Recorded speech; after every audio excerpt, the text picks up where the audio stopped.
Welcome to another episode of Preparing for the Unexpected. I'm your host, Alex Fullick, and as always, we like to talk about things related to disaster recovery, business continuity, resilience, crisis management, anything that helps you, your organization, or your community prepare for, respond to, and overcome adverse situations. If you'd like to be a guest on the show, please feel free. You can find me on LinkedIn. I am the only Alex Fullick there. I'm really easy to find, and I do respond to everything I get. Well, it's that time again. I'd like to welcome to the show Regina Phelps. Regina, Alex, so welcome good to back. see you. What a Yeah, surprise. Our monthly soiree. yes. And we always have interesting topics, things to point out that's going on in the world. And, well, there's a lot of that going on right now. Absolutely. And so just before we start, tell me anything interesting going on in Canada? Our What weather's about the really RCMP website? I heard that, or not the website, but their actual site had been hacked. Have you been following that at all? not yet. No, I've been so busy these last couple of days. I haven't gotten to everything.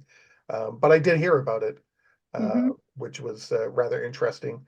I find that a government agency or government related agency like the RCMP um, would have one of their sites hacked when they have people always sending out safety messages, be careful of what you do and protect your data, et cetera, and your ID. And they're the ones who get hacked. It's really interesting times, I think, when you look at the issues going on in the cyberspace. And there are so many high profile attacks going on, and all kinds of information about things that could be coming in the near future with the types of malware that's being created and countries that are really aggressively hacking. So I think we're not talking about that so much this particular time, but I think there's a lot of opportunity for really improving both crisis management and continuity plans for those things that are unexpected, like a cyber attack, which is kind of the general theme I think we're going to really try and talk about when you look at the issues of leadership at time of crisis, because Mhm. many times you have great plans and you have great processes, but sometimes none of those work, and you have to start at square one, and that's certainly what a cyber attack can do. Well, let's talk about that leadership because you recently published an article I did. on GRC, I believe, Yeah, GRC Outlook. yeah, about leadership in times of crisis. So why don't we talk about that? Yeah, what a good idea. I'm just going to show a slide just for a moment. And so for those of us that are actually being seen on YouTube, you'll be able to see this, but I'll describe it for those people that are not on YouTube and are actually just hearing us on Voice America. So what I want to talk about today and what we're going to ping back and forth with each other is this concept of the 7 essential skills required to manage a crisis. And so I want you to think about, first of all, is that one of the things about the work that we do, and I know that we all know this, but I want to start by saying initially, when you think about our work, crisis management, resiliency, emergency management, disaster recovery, we always have to be in a constant state of readiness. We always have to be ready for the next thing. So that's kind of the first requirement of the work that we do. And the second is that we have to have a wide range of contingencies that you've thought about and hopefully documented in your business continuity plan or other types of documentation. But sometimes you're in a situation where even though you're in a constant state of readiness and you've documented a lots of response, many times the things that you're facing doesn't actually fit any of those. Mhm. And so then, you got to start over. And I think we certainly saw that when we all lived through the COVID pandemic. People had thought about pandemics, but not in the way that actually happened. We've thought about cyber attacks, but maybe the attack that happens to your company is vastly more difficult, vastly more complicated. And so you've thought about these things, but maybe you just don't have the processes or plans or team members in place to manage it. And so I think what we're just going to ping pong back and forth today is really the 7 skills that I think are required when you're faced with that situation. I like And what you said just a moment ago about different situations. They don't unfold the way you plan for. Well, have you ever been through a disaster that unfolds the way you want it to? If no, it does, if it does, is it even a disaster then? exactly right. Exactly right. You're absolutely spot on. I think in our minds we imagine it going smoothly. We imagine all the people showing up, all the equipment being available. We're able to reach everybody. We're contacting people. There's good communication, blah, blah, blah, blah, blah. And of course, many times none of that happens. Yeah. And I mean, with what we've talked about before and all the different talks we've had over time recently with poly crises and the effects affecting the world, I mean, every day there's something going on that is really maybe what we've never thought about before, never thought it would happen to us. We don't have plans for it, etc. So I think in our job now, we're faced with this on a regular basis, but still people can be very flat-footed. And Mhm. so I thought it'd be really good today, maybe if we just sort of highlight the 7 skills I think that you need to be thinking about all the time. And we're just going to ping these back and forth and then really see where that lands for folks. And so the 7 skills really are, first of all, gathering situational awareness. We'll talk a lot about that. How to improvise, and that you have to improvise when things, of course, aren't documented or your plans don't match and all of that. The importance of being really creative and adaptable when you're faced with these situations. Being decisive, and that's really important, especially in the part of leadership. We'll talk a lot about that. That you have to actually then do something. So you made a decision, now you have to act. And then the issues of communication. And then lastly, what we're doing is constantly reevaluating back and forth, back and forth, back and forth. And so this is really a continuous loop that we're constantly going through in the kind of work that we do. And so I wanted to start with this, and then we're just going to go around the circle, if you will, and ping things back and forth at each other and really talk through this whole process. Does that sound good? Sounds great to me. Okay. Okay. So So the first one is gathering situational awareness. So when you think about gathering situational awareness, what do you think that really, and how does that resonate for you? If you're the planner of a group or you're leading a group and somebody says we need to gather situational awareness, what do you think that means in your experience? well, part of it is understanding what's the issue, who's impacted, who's involved, who it's really a real big picture of where am I standing right now? Mhm. What's going on around me? Is this something that I need to be concerned with? Because sometimes something happens that, this can be managed through the help desk. Right. It's Right. not a red flag. It can be done by our help desk. We can fix it. It'll be done in 2 hours. Fingers crossed, of course. But Mhm. understanding and keeping, as you even mentioned, communications open that, hey, here's the progress. Yes, it will be fixed in 2 hours instead of 1 hour. Or no, we've encountered bigger issues. Okay, we need to bring in more people, and it's understanding the situation as it unfolds around you and where you are, who Mhm. and who's impacted, who's not impacted. Who do I need to address this situation? What teams internally and potentially externally? What is being said, if anything, depending on the situation, on social media? Do I need? Are there massive rumors going on? Is there a protest outside because of the situation? So it's really understanding everything that's around you. And by Mhm. you, it can be not just the person. I mean, you, the organization that is Right. experiencing something. Right. Yeah, and when we talk about gathering situational awareness, for many people they think, well, that's okay, that's pretty straightforward. But you just ticked off a bunch of things that are not so straightforward. Mhm. So when you think about gathering situational awareness, first of all, it's really understanding, first of all, what the heck is even impacted. And so how did you find out about something? How did information come to you? Um, and how did it really come to you? I mean, sometimes you look at people in our roles inside corporations, something can begin to happen in one location, not in your corporate headquarters, but someplace else. How did that, come to you? So do you have plans and processes where people know, gosh, bad thing happens, I need to call mom, like the central, organization. Or maybe it's someplace within your organization. It could be, someplace within technology and the network operations center. Could be something like physical security. And sometimes what happens is in those areas, what I've found is that many times they try and solve things for a while before they report up because it's bigger than a bread box, right? And Mhm. so I often find it's like, oh, I don't really want to call mom and let them know that something's going on. We're going to try and fix it ourselves. And so that can sometimes delay it. And so when you think about situational awareness, you have to look at all the internal things, and for me, that's who are all the places in my organization where something could happen? And we could start to tick them off, as I already started with. Physical security, that's a great spot. Facilities where maybe where something's happening with a building.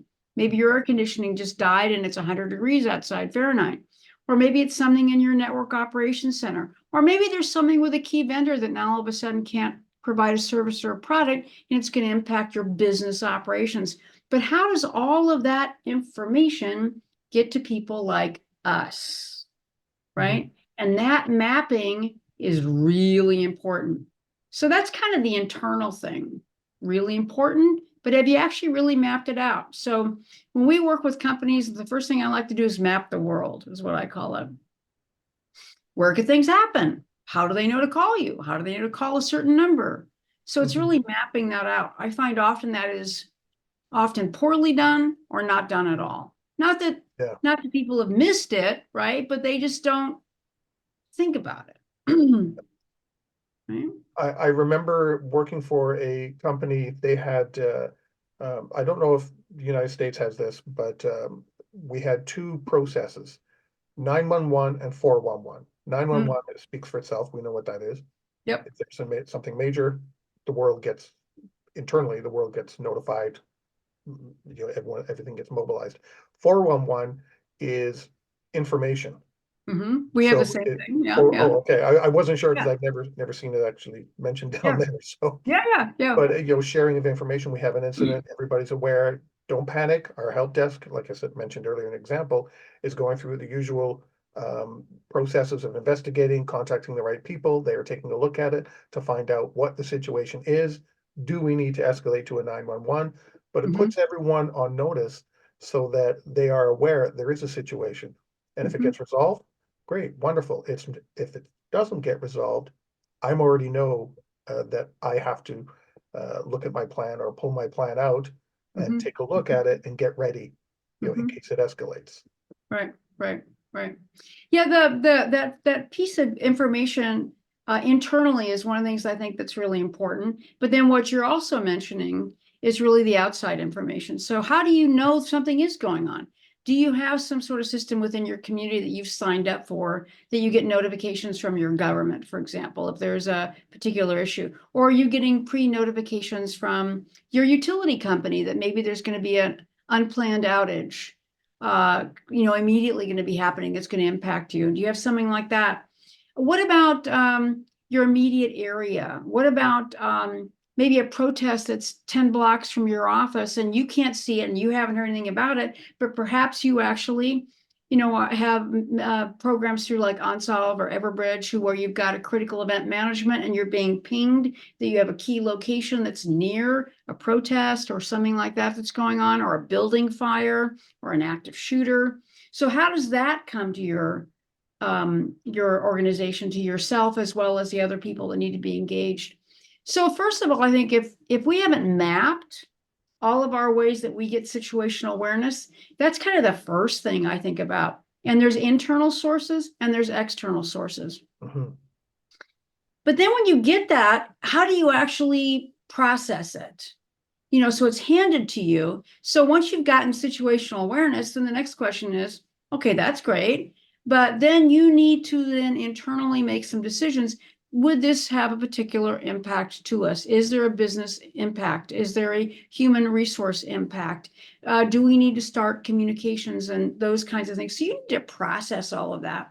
And then you need to actually then take that situational awareness that came externally to you and internally to you, and then provide a briefing or some sort of display of information so that you can then inform decision makers who are going to either activate teams, activate plans, make communications, etc.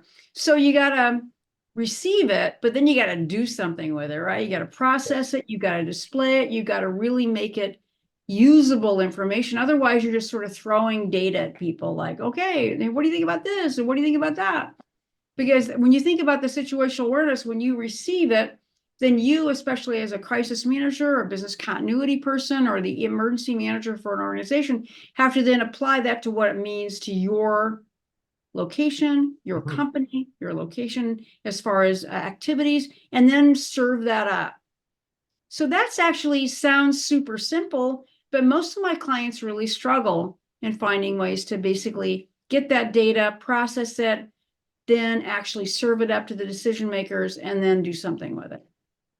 Yeah, I remember working for a place, actually, it's the same company I just referenced earlier, where we did actually start to reach out to the city where we Mm-hmm. were located when they were doing any changes to power lines Mm. anywhere in the city, because we weren't getting notified at one point, and further down the street, the city started to do some construction on the new Mm. warehouse that was going up, and a What could go backhoe wrong? and a backhoe it ripped up a power line, and we lost power. Well, Luckily, we had backups and things in place that got activated right away. But right after that, it was okay. We need to get notifications of this kind of stuff now, and a new process was created. But if it wasn't there, hey, and your example too, external of um, a protest, could be Mhm. further down the street, blocks away. But if you've got suppliers that now can't come through either, Right. if your Or products, employees that can't get to work. yeah, employees, now what? Hmm. Hmm. Sure, the protest itself may not be a direct impact on you because you're further away, but because of employees coming from that direction or service providers, they can't help you. Now you're impacted in a different way. Hmm. Hmm. Hmm. I remember, wasn't that it was several years ago? Wasn't there, I think, like either an active shooter or something that was near Parliament in Ottawa, and Yes. it had that same kind of thing, right? Where here you have something that's going on, not in Parliament or not in those any of those government buildings, but this is happening nearby, adjacent, and then you get that information, and then what, right? So that situational awareness is so important. So Yeah. important. Yeah. And we did have a shooter actually get into the Parliament buildings. So Ah, they that's right. changed all the security. It used to be a very open Mm. spot. It's Mhm. not as open anymore. Yeah, the side effects, right, of those kind of Yeah. situations. Certainly have seen that in the US. So I think the first thing that we always have to be doing is really exercising, testing, validating how we get situational awareness. Have we really figured that out? And especially in a crisis, sometimes you can't get enough information, and sometimes you're drinking out of a fire hose, and you need to be able to process it in a way that you can then do something with it and hand it over to the people that need to make decisions, including yourself, right? So that's the first thing, and that's really challenging, especially when it's something unique.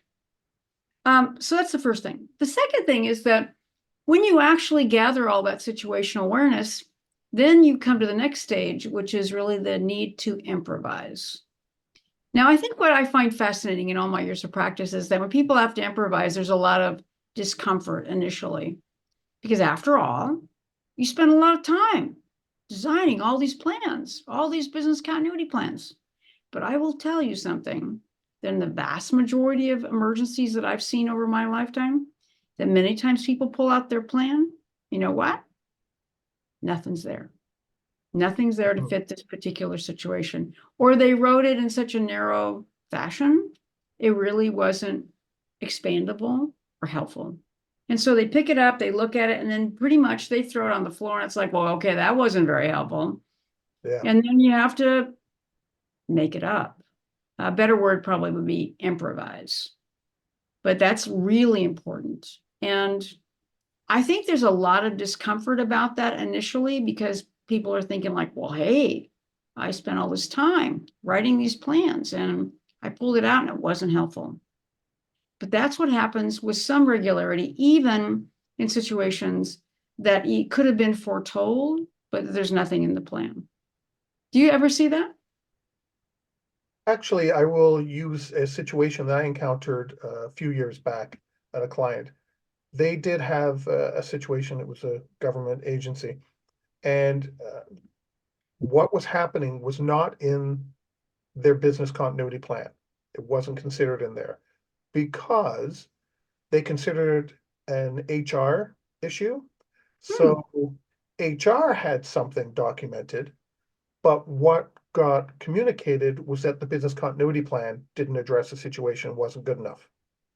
But HR went and did it on their own and didn't want it in the business continuity plan. So there Interesting. was this really big disconnect between the two Hmm.